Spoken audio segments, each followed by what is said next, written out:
it's me, Pain, and I'm back with another read-along video, and it takes two steps back, and previously in the 7th chapter, Luke has a big surprise for Alex. Do you wonder what could it be? Well, we better find out in the 8th chapter to see what happens next. Chapter 8.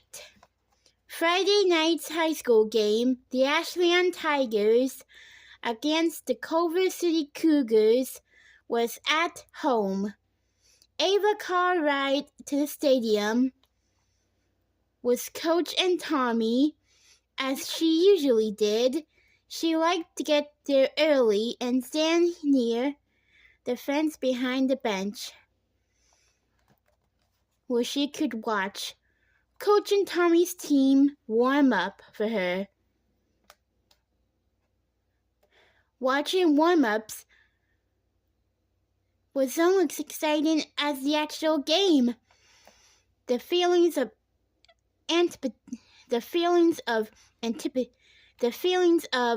anticipation and suspense and teamwork were palpable as the special teams went through their warm-ups and drills.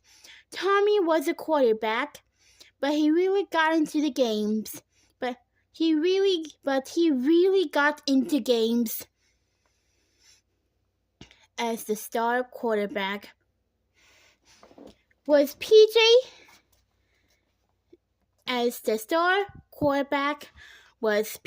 Kelly. Tommy didn't seem to mind all that much that he rarely played, though.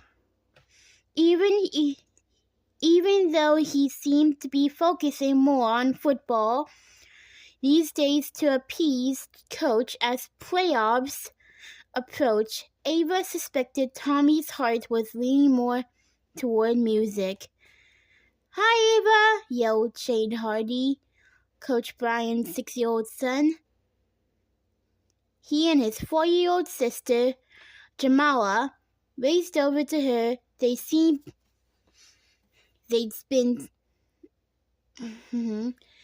been playing on the bleachers. Ava gave them each a big hug. She loved little kids, and she hit it off with Shane and Jamala right away. "Where's the babysitter?" she asked them, looking around. "No babysitter tonight," said Jamala excitedly. "Daddy says we get to sit with the team during the game," added Shane, bouncing up and down. Ava frowned, remembered what Coach had said to her mom about Coach Brian's frequent absences.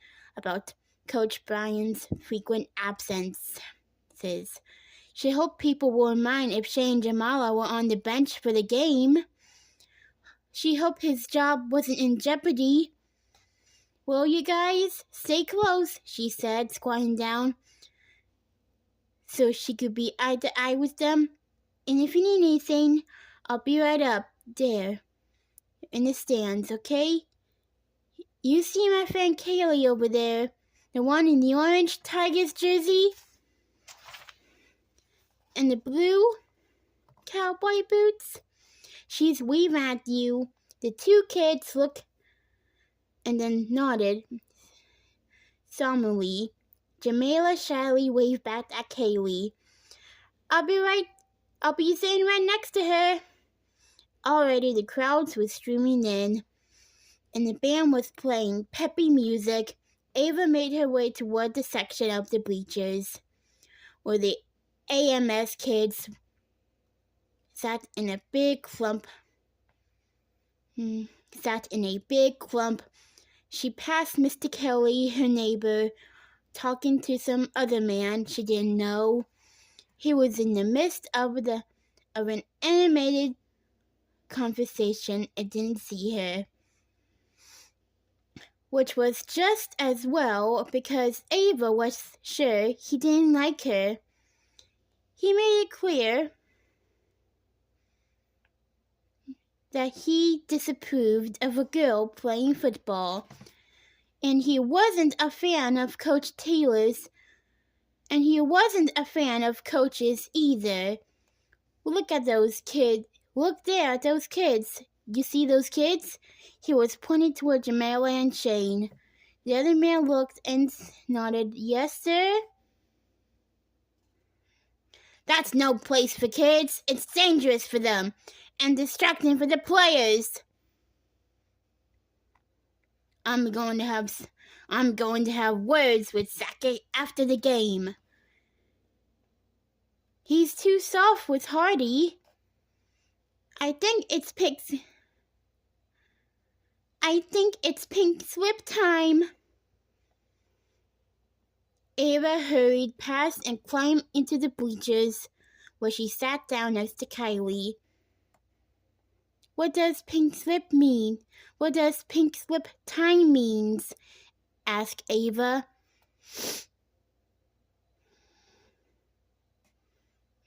Before she even said hello, Kylie furrowed her eyebrow.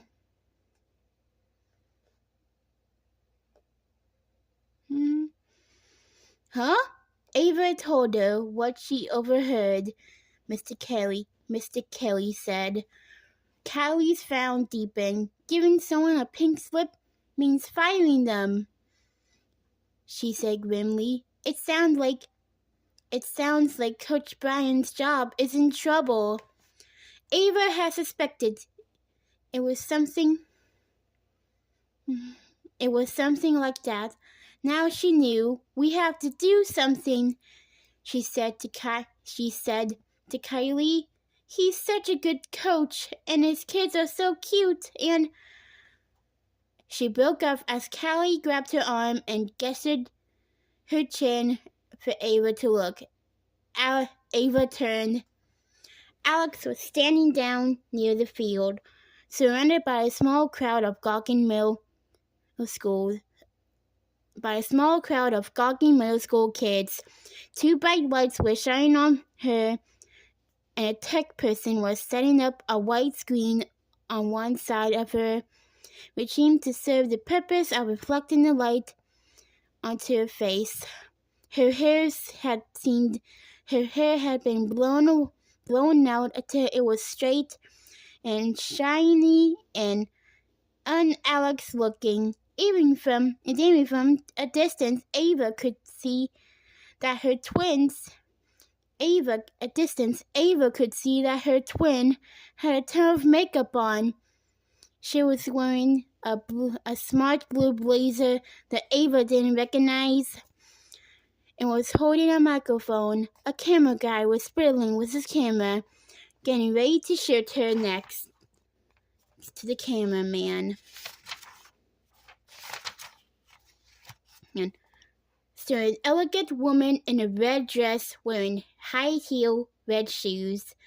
Her blonde hair seemed to glow, and it must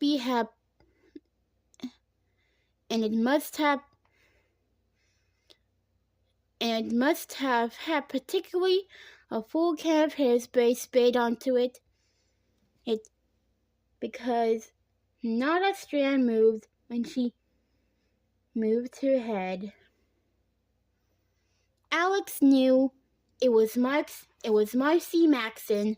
Next to Marcy was a young woman talking on a cell phone, whom Ava guessed that was the assistant, Kansas. "Why is Alex filming here at the high school game?" Kylie asked. What's her story going to be about?" "I don't know," said Ava. "She won't tell me.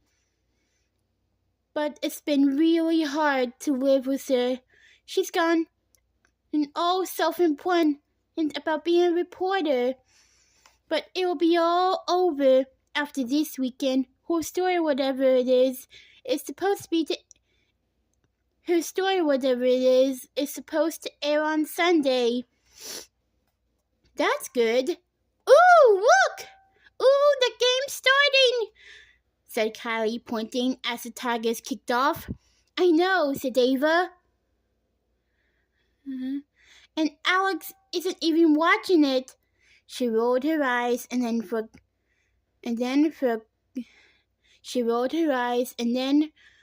forgot about Alex as she turned to watch the game. The Tigers won, but just barely. The score was tied 14-14 with 2 minutes to go. The Tigers managed to move the ball into field goal position. With 18 seconds left on the clock, Winston Schmidt kicked a field goal to win it 17-14. Are you going to Sal's? Yelled Kylie over the roar of the crowd and the victory music of the band. I think so, Ava shouted back. I'm going to talk with Alex. I'm going to talk to Alex. But I'm going to talk to Alex first. Before she found her sister, Ava went to check on Jamila and Shane when she spotted them sitting obediently on the bench near their dad. She surfed toward Alex, who was standing near the concession area talking on her phone, and the film crew was no longer with her. Oh, yes! See you tomorrow at 9:30. Main gate. See you then. Bye-bye. See you then. Bye. Alex clicked off her phone and jumped backward in surprise when she saw Ava. Oh, hi, she said.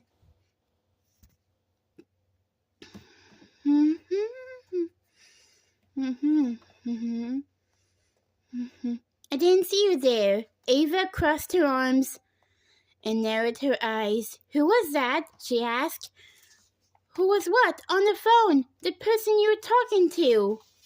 Oh, haha, that was Marcy. She told me to call her that. By the way, in showbiz, people call each other by their first names. And hey, are we going to Sal's?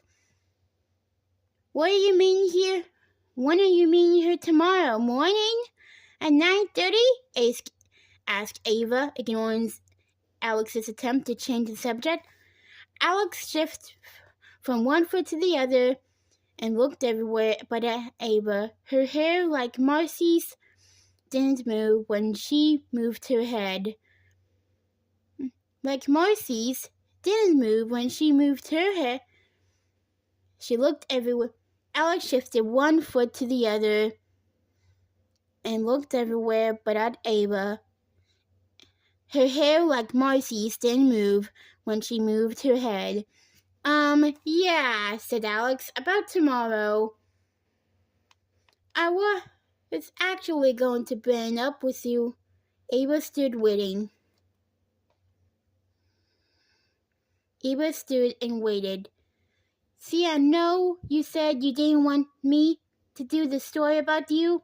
Alex was speaking quickly, but then you decided to sit out?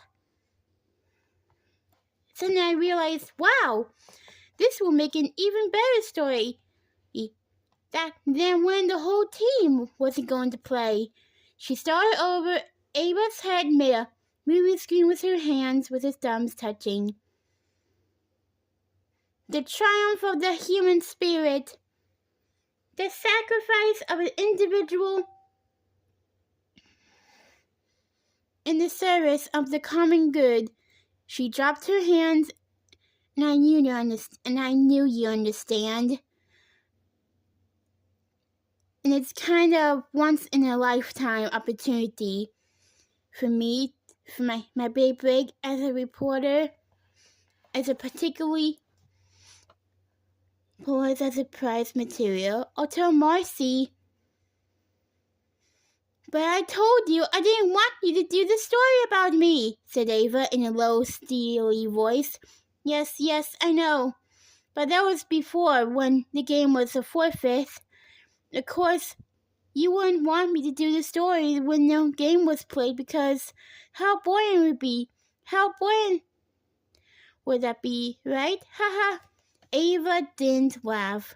Anyway, Alex continued in a sing-song voice, I figured how that there's going to be a game. You'd see how awesome it will be. Alex stopped and swallowed, and I talked it over with my protection team and McCrew, and I'm your sister! What's more important, your sister or me? Ava felt hot, angry tears spring into her eyes. How could Alex betray her like that? And that realization hit her. Alex had actually talked her into sitting out of the game. Was it that Alex could do this story? And that whole speech she given Ava about doing and that whole speech she given Ava about doing it for the sake of her teammates? And all along, Ava's secret motivation had been talked to Ava into it so she could report her dumb story. Ava was so angry she couldn't say anything. Alex seemed suddenly to be at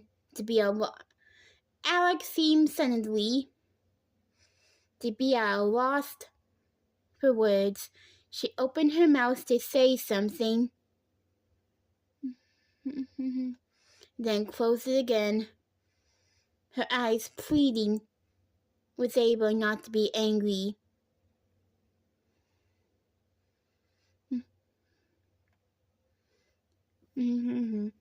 Ava turned her back on Alex. I can't stop you from doing the story, but I told you how I feel.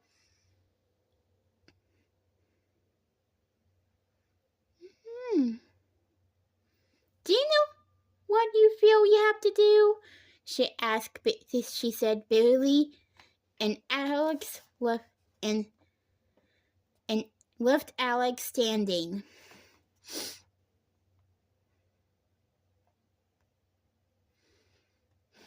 Wow. I had no idea Ava was so bitterly to her sister about the story doing to her. Hopefully they'll make up soon. In the meantime, this is me, Hannah Payne, signing off, and I'll see you all tomorrow.